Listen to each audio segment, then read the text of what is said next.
এই ডিম পিঠাটা বানানোর পর আমি ভাবছি এটা কি খাবো নাকি সুকেজে সাজিয়ে রেখে দেবে। এত সুন্দর হয়েছিল ডিজাইনটা দেখতে, আর খেতে তো ভীষণ মজার হয়েছিল। আসসালামু আলাইকুম। রেসিপিটি শুরু করে নেওয়ার জন্য প্রথমে আমি একটা ডিম নিয়ে নিচ্ছি। একটা ডিমে দিয়ে তৈরি করব আজকে এই ভীষণ মজাদার পিঠার রেসিপিটি।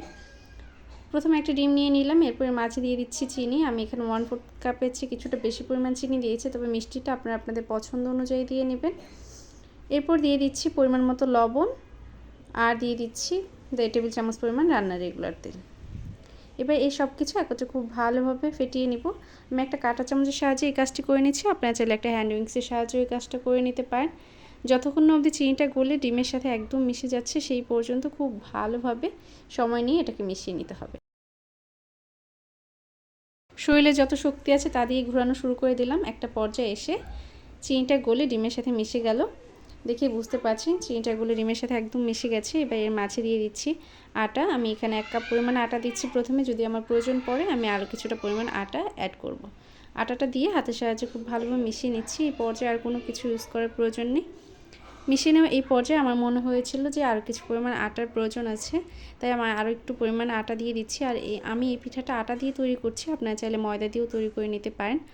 পারফেক্ট একটা ডো তৈরি হয়ে গেছে। এবার হাতে কিছুটা পরিমাণ তেল মাখিয়ে নিয়েছি, আর যেই বোর্ডের ওপর পিঠাটা তৈরি করব সেই বোর্ডের ওপর কিছুটা পরিমাণ তেল মাখিয়ে নিয়েছি। এবার হাতের সাহায্যে কিছুটা পরিমাণ ডো নিয়ে এরকম লম্বা করে একটা স্টিক মানে একটা লাঠির মতো তৈরি করে নিচ্ছি।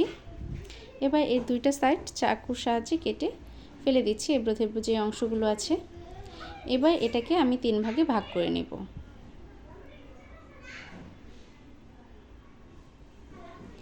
দেখি বুঝতে পারছেন এই কাজটা আমি কীভাবে করে নিচ্ছি। এটা তৈরি করা ভীষণ সহজ, ডিজাইনটা দেখতে যেমন সুন্দর আর তৈরি করা একদমই সহজ। প্রথমে বুড়ো আঙুলের সাহায্যে একটু চ্যাপটা করে নিলাম, এবার একটা কাঁটা চামচের সাহায্যে ডিজাইনটা করে নিব।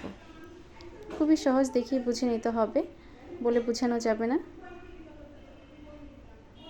আশা করছি বাসায় একবার হলো ট্রাই করবেন, দেখবেন সবাই পছন্দ করবে, খেতে ভীষণ ভালো লাগে। আর একবার তৈরি করে আপনি অনেক দিন পর্যন্ত এটা সংরক্ষণ করে রেখে দিতে পারবেন।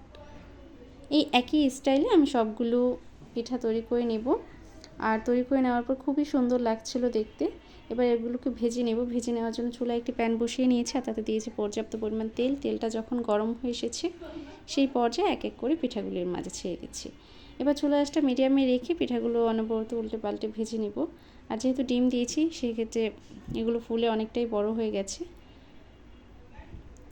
দেখি বুঝতে পারছেন কি সুন্দর একটা কালার চলে এসেছে। যেহেতু আগে পরে দেওয়া পিঠাগুলো, এজন্য কিছুটা হয়েছে কিছুটা হয়নি। আপনারা চেষ্টা করুন একসাথে পিঠাগুলো দিয়ে দিতে, তাহলে একসাথে ভেজে নিতে পারবেন। আমার বাচ্চা পরে 4-5টা পিঠা দিয়েছে, ওগুলো একটু পরে ভেজে নিতে হয়েছিল। যে পর্যায়ে খুব সুন্দর একটা কালার চলে আসবে সেই পর্যায়ে তেল ঝরে তুলে নিচ্ছি। আশা করছি আজকের রেসিপিটা আপনাদের ভালো লেগেছে। যদি ভালো লাগে অবশ্যই লাইক কমেন্ট শেয়ার করবেন। সবাই ভালো থাকবেন। আল্লাহ হাফেজ।